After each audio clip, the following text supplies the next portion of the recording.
Davide Pizzotto, Antares.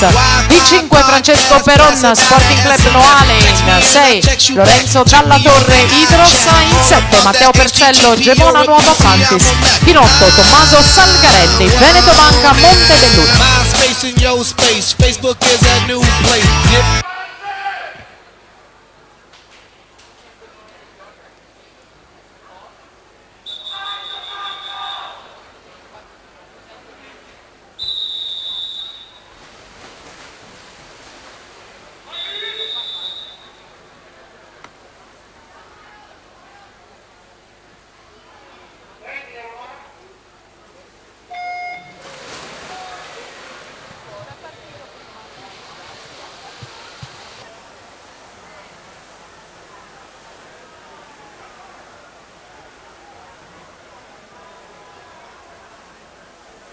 Davide Pizzotto, miglior tempo dei turni di qualificazione 1:02:49.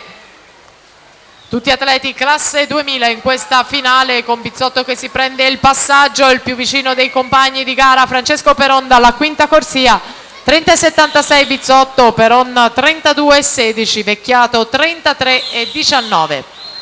Primato del meeting è quello relativo a tutta la categoria ragazzi, quindi inarrivabile per gli atleti in acqua di Sciocchetti, 57,99.